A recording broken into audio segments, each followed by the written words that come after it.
Bem, o assunto da construção da Praça da Linha Imperial foi em função de um evento que era para ser realizado na Linha Imperial do Katholikentag.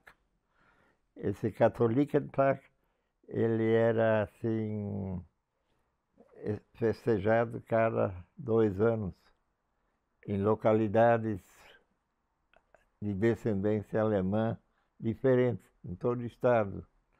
Até eu tinha dados do Katholikentag de Cerro Azul, que hoje é Cerro Largo, que eram comunidades criadas pelo Volksverein. E quem, na realidade, intermediou, coordenava esses Katholikentag era o Volksverein. E o Volksverein foi criado pelo padre Amsterdam, né? Então, em 1940 foi realizado em Cerro Largo. Lá acertaram, foi aprovado que o próximo encontro seria em Nova Petrópolis, né? Então, aqui na Linha Imperial houve diversas reuniões entre a comunidade do Pinhal e da Linha Imperial, inclusive porque no Pinhal tinha 3, 4 padres, e o Pinhal queria que o evento fosse realizado no Pinhal Alto, né? Então, houve assim diversas reuniões de não acertos, mas no final aceitaram então Linha Imperial porque o padre Amsterdam foi o primeiro vigário da Linha Imperial, né? E ele tinha a Linha Imperial como uma espécie de centro da região que ele atendia em todo o município de São Sebastião do Caí, naquela época, né? Acertaram a realização do evento, do Katholikentag, na Linha Imperial. Então, começou a se planejar o que tinha que ser feito, né? Afinal, um evento desses ajuntava em torno de 3.000 católicos. E de frente da igreja lá e da casa paroquial, aí na frente da casa do Rudolfo Neumann, na época que tinha uma cantina de vinho, existia um banhado que era feio, quer dizer, ter lá, não teve um embelezamento, nada. Aí, então, a certa época, lá no porão do tio Rodolfo, ele tomando vinho, o meu pai, José Otto Neumann, Hugo Neumann e o Rudolfo Neumann, lá no porão tomando vinho, eles resolveram, então, criar uma praça lá, aterrar aquele banhado todo, né? Mas aí eles pensaram em aterrar pagando a mão de obra para os carreteiros, né? Mas iniciaram com 4, 5 carretas puxando o aterro. Quem sobe para os cemitérios, lá na Linha Imperial, nos barrancos lá, tiravam o aterro e carregavam nas carretas até levar até ao banhado, né? E nos primeiros dias já tinha 5, 6 carretas de colonos que vieram, e cada vez vieram mais, mas não mais para trabalhar, para ganhar dinheiro, assim, foi um mutirão para ajudar a comunidade, o embelezamento para o Katholikentag, né? E aí chegou até o momento que tinha umas 15, 18 carretas que vinham de noite, trabalhavam lá 2, 3 horas e depois voltavam para casa, né? Isso, na realidade, foi o maior mutirão, assim, da época e até hoje. Venhamos hoje a juntar 15, 20 carretas puxadas a bois e a custo zero, só por camaradagem, né? Isso é difícil, né? Mas na época conseguiram fazer isso. Isso foi por volta de 1941. Em 41, então, bem no começo de 41, então surgiu essa ideia, aí começaram a fazer o aterro. E, inclusive, à noite eles tinham puxado uma fiação elétrica lá da usina do João Kehl. A usina elétrica naquela época ficava no João Kehl. Então eles conseguiram puxar uma rede de fios e colocaram lâmpadas a cada 10, 15, 20 metros. Tinha então umas 10 lâmpadas penduradas lá no barranco e algumas lá no local do aterro. E depois da praça pronta, aplainada, venhamos dizer, aplainada, não tinha trator ainda naquela época, mas praça pronta, né? Aí surgiu a ideia, qual é o nome, vou mudar para praça, né? Mas o nome surgido foi Padre Amsterdam, né? Praça Padre Amsterdam. Mas tudo bem, aí foi. Depois em 42, em 1942, foi proibido falar alemão, isso aí, e todos os eventos em alemão, e tudo isso foi suspenso, obrigatório, né? Foi proibido pelo governo federal, né? E, e aí então parou, quer dizer que não parou, foi suspenso a realização do evento do Katholikentag.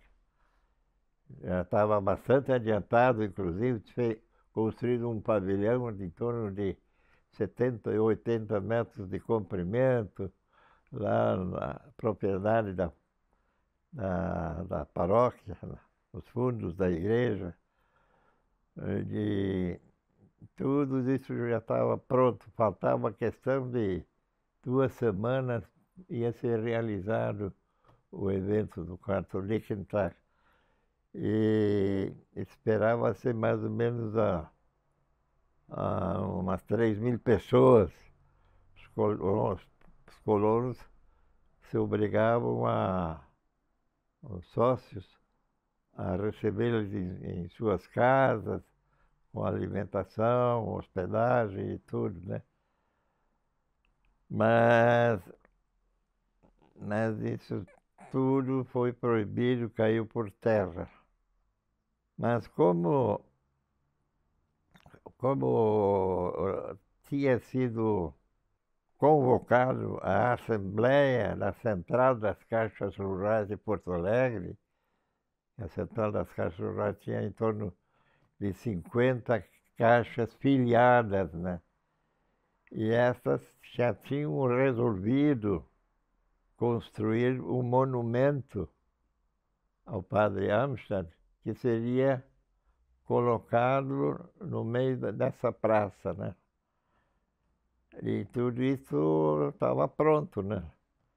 E E a Assembleia daquele ano, a Assembleia Geral das filiadas da Central, isso permaneceu, a realização da Assembleia aconteceu e na oportunidade foi inaugurado um monumento também, né? Isso foi a única coisa que de fato aconteceu, que persiste até hoje, né? Que, que foi um desgosto, assim, muito grande para a comunidade, para a paróquia toda, aí, o cancelamento, porque afinal custou muita mão de obra, houve gastos também, mas nos gastos a Caixa Rural praticamente custeou tudo na época, né? E, e assim, quanto ao nome da praça, a praça, antes, antes da proibição do alemão, tinha o nome de Praça Padre Amsterdam. Mas como havia a proibição do alemão, a prefeitura de São Sebastião do Caí não tolerou que ficasse o nome Padre Amsterdam. Foi trocado para Praça Brasil. Foi dado o nome de Praça Brasil. Mais tarde, 10, 15, 20 anos depois, aí foi trocado de novo. Voltou a ser Praça Padre Amsterdam, assim como é hoje, né? Essa informação é nova, eu não tinha conhecimento do nome, Praça Brasil. É Praça Brasil. Se não me engano, o vídeo tem a placa lá. E como Eu tinha a placa aqui, mas não tinha sentido eu ter essa placa isoladamente, e como ele tinha um museu lá, falei disso aí pro vídeo, aí ele disse que ia receber a placa, ia conservar ela. Mas usaram uma placa com esmalte e o nome Praça, Praça Brasil, né? eu vou pesquisar sobre isso com ele, conversar com ele. Seu Verno, o projeto de paisagismo e das pedras, dos caminhos da praça, foi muito bonito, né? Ela sempre foi muito emblemática. Os traçados das calçadas, ruas internas da praça, isso foi um projeto criado pelo tio Hugo Neumann, que era o fotógrafo, né? Ele fez o traçado, né? E daí, naquela época, também se recebeu para uma praça de brinquedos com, da Prefeitura de São Sebastião do Caí, instalou aí, né? Que tinha lá balanços e... De girar, né? Eu É, lembro disso, é eu isso lembro que mesmo. isso ficou até muito tempo, né? Foi o São Sebastião do Seu Caí. Verno, o senhor comentou que tinha a vinícola na Casa Neumann, né? Atrás da Do praça. tio Rodolfo. E ali foi feita. Eles estavam tomando vinho e daí. Estavam tomando vinho, estavam na conversa. Claro, tinha sido aprovado a realização do evento. Aí, claro, fica feio ter um banhado na frente da igreja e tudo. Aí, então, resolveram, vamos aterrar tudo, vamos fazer uma pracinha, disse ele. E essa era uma área pública ou era a área do seu Neumann? Esse detalhe eu não sei, mas deve ter sido do tio Rodolfo. e a rua, a estrada passava onde hoje tem a rua, de frente, né? Então, essa parte de trás, eu acho que era do Rodolfo. E eu já ouvi comentários de que as pessoas que vinham com as carretas de bois, né, com terra, ganhavam um copo de vinho. Chegava lá, descarregava e ganhava um copo de vinho. Eles ficavam lá confraternizando. Isso é verdade ou é história? Não, é claro que tinha um horário para terminar, né, de noite. Então, tinha dias que então era servido um copinho de vinho para eles, né? Porque eles durante o tempo em que estavam trabalhando, estavam tomando só água, né? Aí, né, a despedir para ir para casa, tomar um copo de vinho, né? É a única coisa que recebiam em pagamento, né? Isso tinha, né? Mas E eram pessoas de linha imperial que puxavam a terra, tinha, ou linha na linha Brasil, Nove Colônias? Imperial, tinha aqui, perto aqui do Corpus Pérez, veio os Schwantes, que vinham de lá, até evangélicos tinha junto que ajudaram. Não, era da linha imperial aí, da zona de vocês lá. Volta Redonda, Nove Colônias, pouco da linha Brasil. Mas essas pessoas que vieram espontaneamente para ajudar, né? Havia uma conscientização lá e que teria que se ter apoio de todo mundo e todo mundo teria que ajudar, porque senão o evento ia fracassar, o evento ia deixar de ser interessante, não passar vergonha, vamos dizer assim, porque todos os anos anteriores, sempre nas comunidades onde já tinha sido realizado, sempre tinha uma boa organização também, né? Então lá eles estavam cientes que eles tinham que caprichar para receber os hóspedes, né? Os peregrinos. Não, o tio Rodolfo fez o negócio. Aquela encosta atrás da casa cooperativa, aquela encosta do morro aí, tinha um pareiral de uva, que era do tio Rodolfo. Era mais ou menos, eu acho que em torno de 3, 4 hectares, né? De, de, e ele tinha a cantina de vinho, o negócio dele era vinho, né? E o tio Rodolfo até importou mudas da Alemanha. Ele teve mudas e variedades de uvas que os próprios italianos locais aí de Caxias não tinham. E, e lá naquele porão, lá aquela casa, na cantina, tinha as pipas, tinha pipa enorme, eu acho que tinha pipa lá para 10.000 litros. Aquilo e tinha fama, tinha vinho de qualidade, de, de uvas diferentes que os italianos tinham, né? Por exemplo, ele tinha a variedade Pinot, Trebbiano,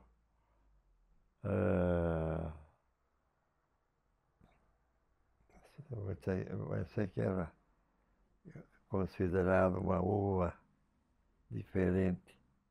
Mas ele recebia as pessoas no porão para vender o vinho ou era em cima na casa? Como é que funcionava isso? Bom, ele tinha o Verão como fábrica, vendia no varejo, né? Eles vinham buscar, os comerciantes vinham buscar a uva, o vinho, ou sob encomenda, ele levava o vinho nas casas. Assim eles faziam a praça, mais ou menos no município no distrito de Nova Petrópolis, município de São Sebastião do Caí. Então atingia até a vila de Nova Petrópolis, até Gramado, essa região. Ali eles vendiam o vinho. Não tinha outra cantina, né? Isso foi em que período? Foi naquela época, 1940. Aí foi até 1955. Ele morreu cedo e os filhos pouco interesse tinham nisso. Aí foi declinando, foi caindo o interesse, foi uma pena, porque afinal só aparelhar com o arame para fazer a cerca, A parreira? a parreira, aquilo já era caro, né? E 3, 4 hectares. Mas eles deixaram morrer, os filhos deixaram morrer. Esses eram os pais, o Brunilo Neumann, o Cirilo. Né? Mas quem ficou cuidando ultimamente lá foi o Dário Hillebrand, que era casado com a Clara, a filha mais velha. Ele e o Arnoldo Schwantes. Mas sabe como é? Trabalhar numa cantina de vinho, toma um copo hoje, toma 2 amanhã, 3 depois da manhã, e vai viciando, né? E acabaram. O próprio tio Rodolfo, no final ele estava na faixa dos 60 anos, ele tomava a sua parte também. Bom, E essa casa ele construiu? não, essa casa foi construída pelo Stahl Franz, Francisco Stahl, que era casado com Hillebrand. Depois ele se mudou para Santa Catarina, Itapiranga, Porto Novo. Né? Não me lembro do nome da Maria, parece que era. Maria. Ele é cunhado do teu avô, José Hillebrand. E da minha avó, da minha avó Belter também. Charles Franz. Então, o Francisco Stahl, casado com uma Hillebrand, construíram e moraram lá. Construíram, moraram lá. Tinha uma casa comercial e um salão junto, um salão de baile. Isso foi lá por volta de 1920. A colônia de Itapiranga, hoje, né? Na época era Porto Novo, foi organizada pelo Volksverein, né? Então, muitos excedentes, sobras de família que tinha família grande, não tinha terra suficiente, eles compravam terras e se estabeleciam lá. Lá tem muitos descendentes de Nova Petrópolis. E de toda a colônia alemã do Rio Grande do Sul. Inclusive na sede da cidade, lá tem Stahl, que saiu da linha imperial, Ruscher, inclusive parentes, né? Tinha um Ruscher também é casado com uma Hillebrand também. O seu Franz Stahl, ele ficou naquela casa por uns 10, 20 anos e daí o Rodolfo comprou? Eu não poderia dizer porque eu acho que ele deve ter construído essa casa por volta de 1880, por aí. Na mesma época, o cunhado dele, Anton, ele construiu a sapataria acima do Hotel Scheller, hein? Eu acho que a casa existe hoje ainda, uma casa velha. Que foi transferida para o lado da casa paroquial, atualmente. Ah, é? Uhum. Pois é, lá ele tinha a sapataria, o Antônio Hillebrand. Hillebrand. E esse Antônio Hillebrand depois foi para a Argentina, porque aquela colônia lá de Porto Rico também foi colonizado pelos padres jesuítas, a partir de São Leopoldo, onde era sede dos jesuítas, né? E lá foi mais ou menos um sistema como Porto Novo, né? Os lotes eram vendidos só para, as colônias eram vendidas só para os católicos, colonos católicos alemães, né? Por isso, na época, o padre Amscher conseguiu convencer, tinha espírito de aventura, que como era o nome, esse que era o secretário da Secretaria? Francisco Hillebrand. Franz Hillebrand. O Franz Hillebrand, né? Ele foi para lá em 1920, né? Ele era o secretário da Caixa Rural, deixou de ser secretário quando saiu, claro. No lugar dele, o meu pai entrou como secretário. E só 8 anos depois, quando morreu o meu avô, José Neumann Filho, aí ele foi eleito gerente, né? Naquela época, o Antônio conseguiu chegar até a colônia de Porto Rico. E o Francisco morreu na viagem. Então, dá para entender que a casa da Praça Theodor Amstadt foi construída pelo Franz Stahl, casado com uma Hillebrand, lá pela década de 80, 1880, até mais ou menos 1900, morou lá e 1920, 1930, quando Rudolfo Neumann comprou e transformou aquilo numa vinícola. É, Isto. uma vinícola e casa comercial, com salão de baile junto. Ah, não era residência quando Rudolfo... Não é só a cantina.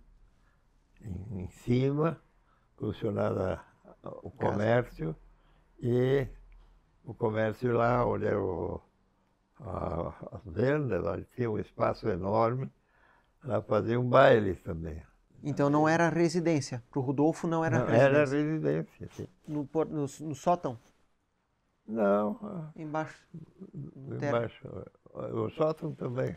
Os filhos depois foram tudo para o sótão, né? Uhum.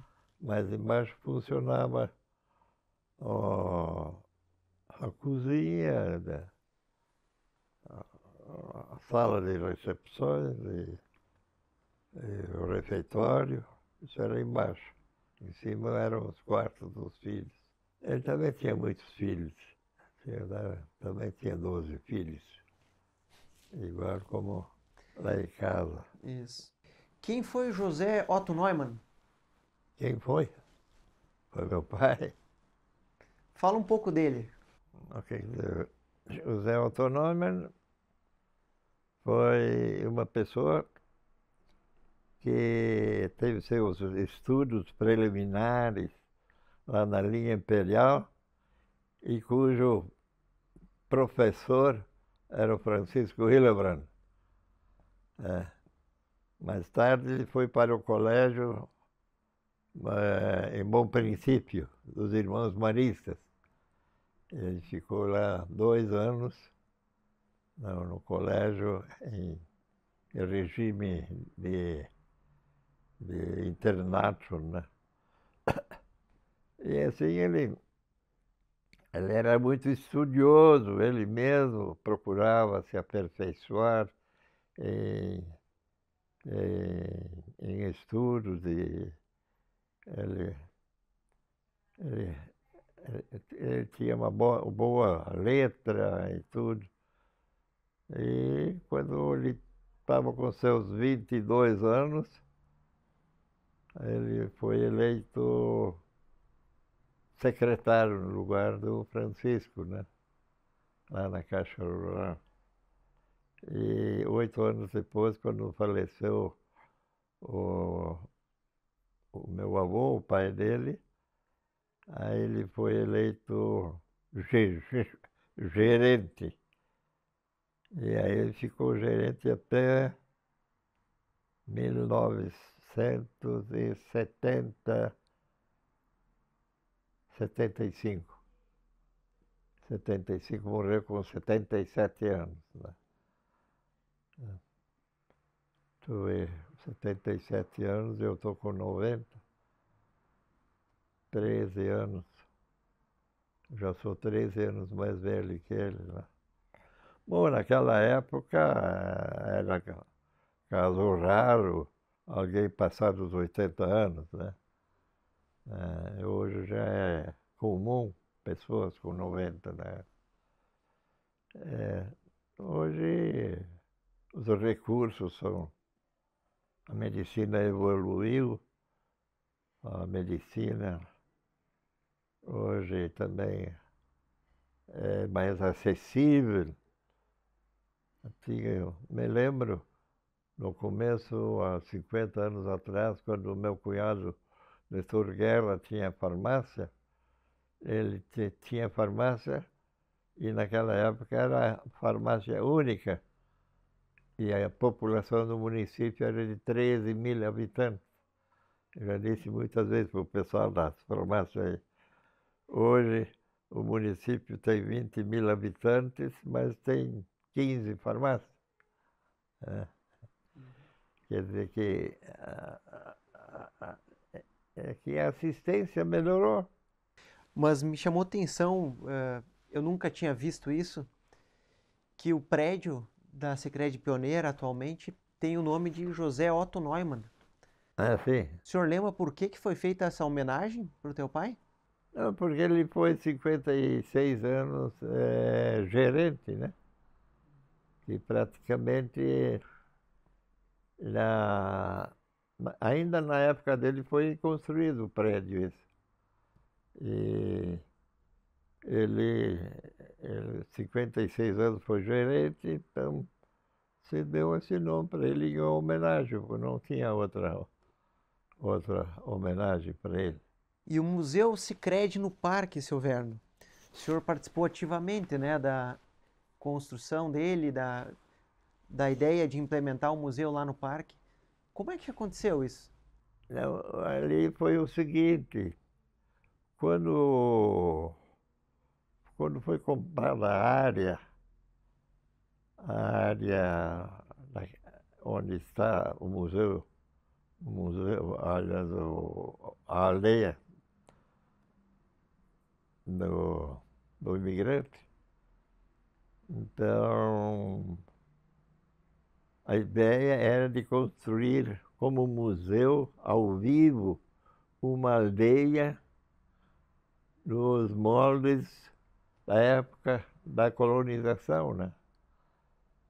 Tanto assim que todas aquelas construções foram trazidas do interior, construções do final do ano de 1890, por aí. e outros no início do século XIX ou XX.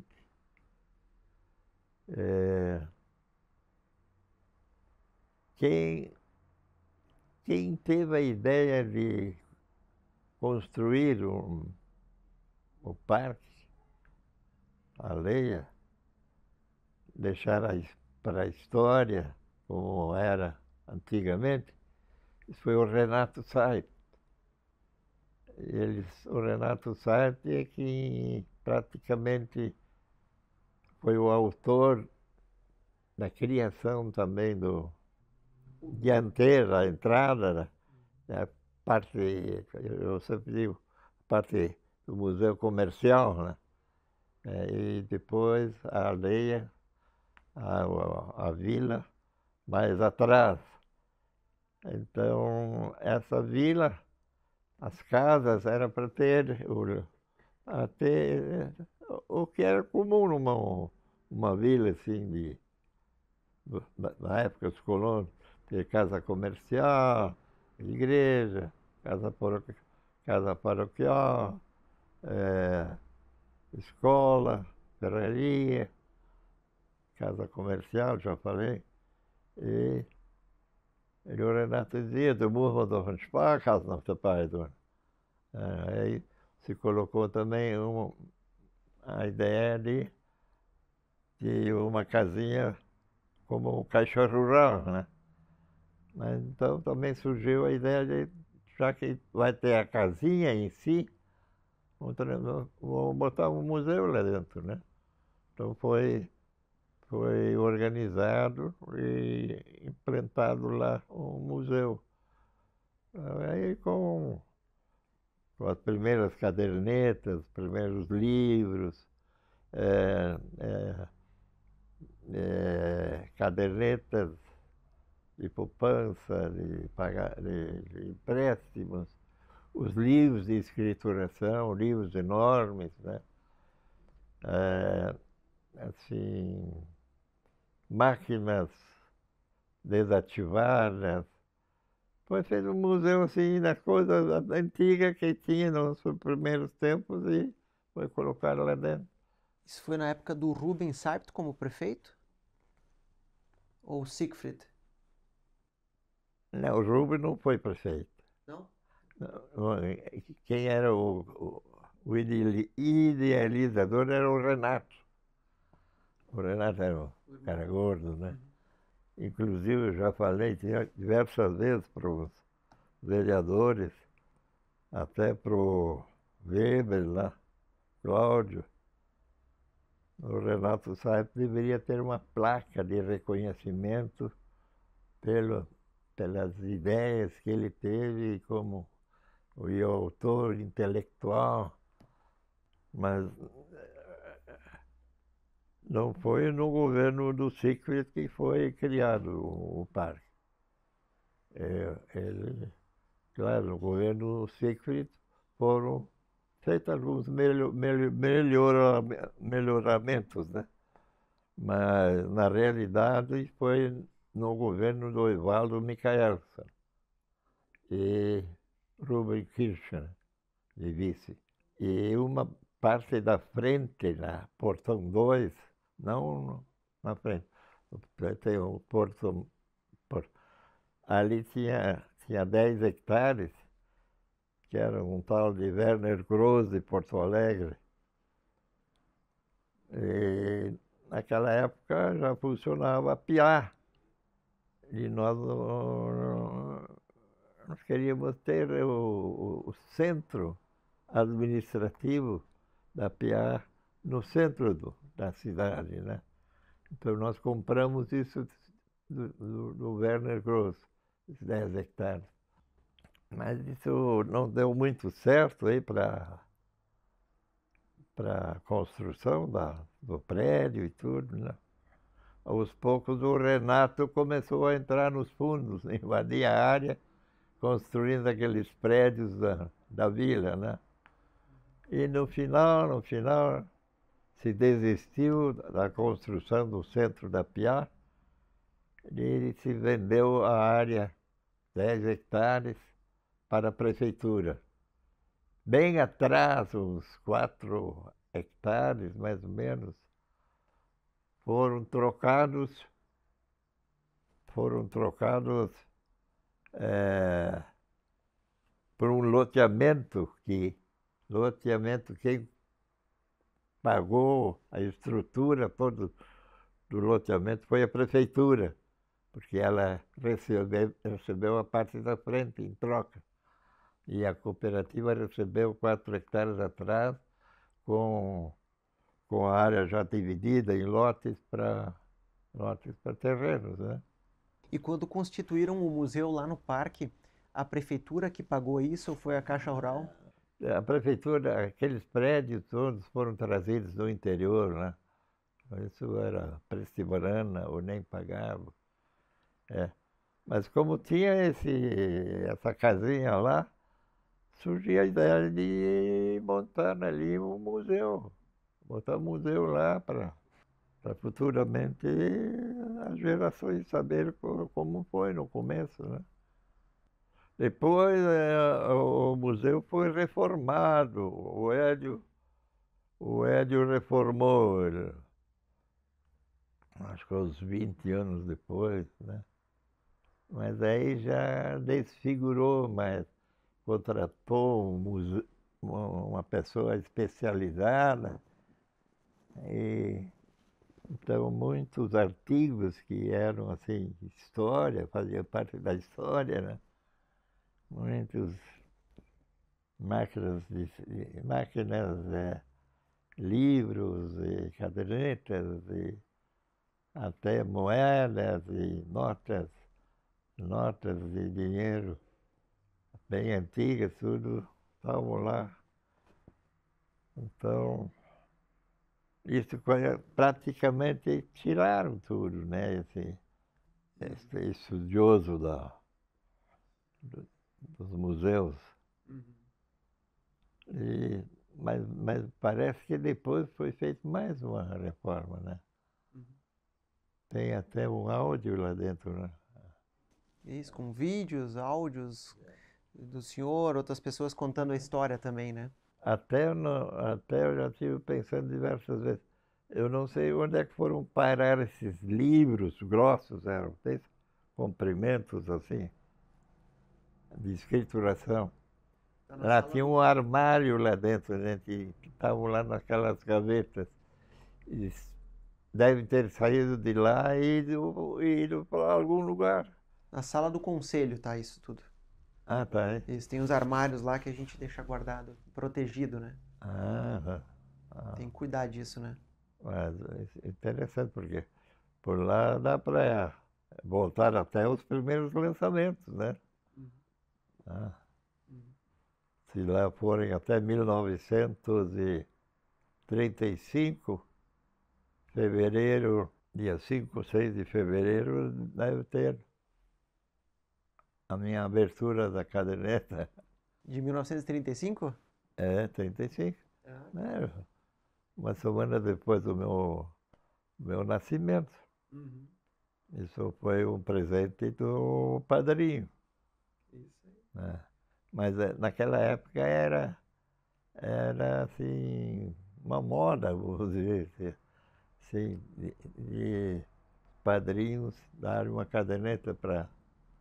Isso, de fato, era interessante porque estava documentado e para mais tarde, né? Associado mais antigo da cooperativa, né? É. Era interessante essas cadernetas para desde o começo já implantar o espírito de poupança, né? Então, quando as crianças tinham um dinheirinho, né, leva lá na caixa e guarda. Outra coisa que eu já falei diversas vezes, né? Hoje a gente não tem mais um comprovante, um comprovante, um comprovante que faz um depósito ou empréstimo que tem em mão documentar. Você recebe lá pelo computador, é só extratozinho, né? Fim do pau.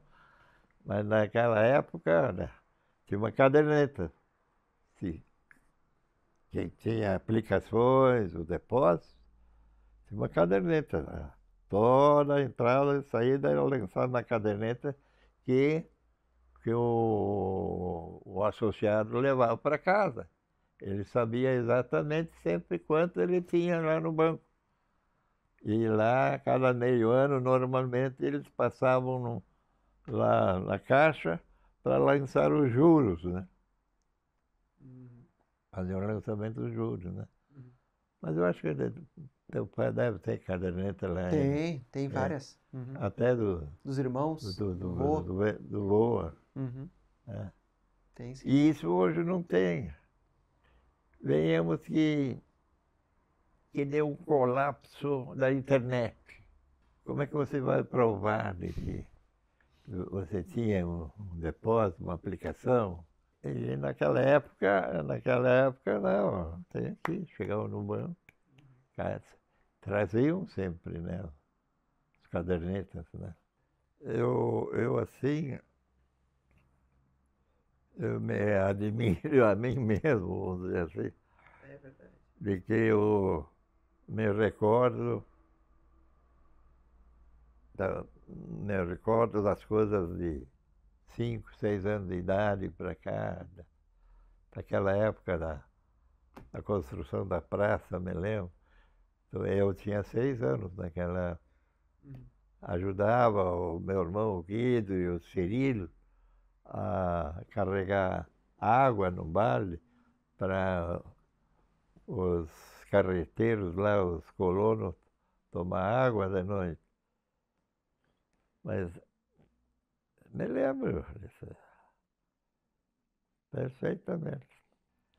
Temos dado interesse. Aquela casa onde está morando, onde vocês estão morando, é, foi construída pelo Wenzel, né? Wenzel Hilber.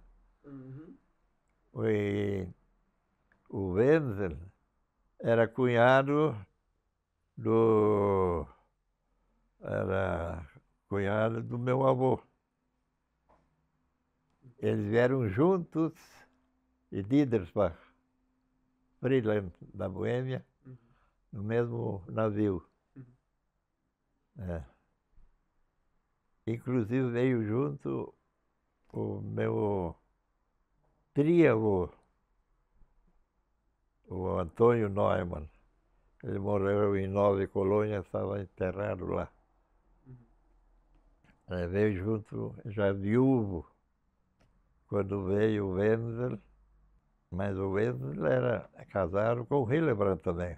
Ele era Hillebrand casado com o Hillebrand. Olha só. É? Mas eles eram muito unidos, os Hillebrand, os Reimann que eram parentes. Os Reimann eram parentes duplos conosco, porque a minha avó Neumann, paterna era Reimann, era Ida Reimann, irmã e filha do Rudolfo Neumann, Rudolfo Reimann. Aí o Reimann, outro lá, ele também tinha família numerosa, né? Bom, não sei se tu já viu aquela fotografia da bisavó, no caso, deve ser trisavó ou tetravó, com 64 bisnetos, netos. Da tua trisavó? Era a Reimann Großmutter. Eu não vi Rua essa. Großmutter era chamada. É bisavó, então. É bisavó. Aí tem uma foto de todos os filhos dos que tinham filhos, da família, dos Hillebrand, dos Reimann. E Neumann era só nós, porque os outros Neumann Não tinha não tinham relação. parentesco, não casaram com pessoas que de outras famílias. Uhum. Mas, Muito bem. Seu Verno, não queremos mais mas atrapalhar no o tempo, que né? tem, eu, eu não sei se eu já... Eu tenho um livro que escreveu o Darcy Neumann, o irmão da Buni, que teve um derrame e Mora no está litoral, né? cego numa casa de repouso em São Leopoldo, né? Uhum. Ele está com 92 anos. Eu, quando trabalhei na Central, em Porto Alegre, naquela época,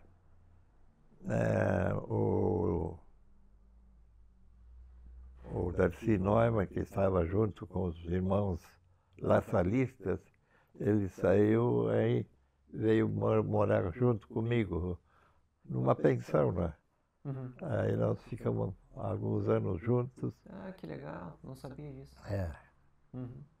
E ele tinha ficado 7 anos junto com os laçalistas, irmãos laçalistas. Uhum. Já tinha mais relevante lá do Paulo, o Arnaldo, ele faleceu faz Ah, sim. poucos anos atrás, Uhum. com 90 e poucos anos. Ele era irmão Do laçalista. Uhum. Bom, acho que o vídeo, os irmãos do vídeo também estudaram. Vicente, essa turma toda, né? O Blásio. Aham. São irmãos laçalistas, né?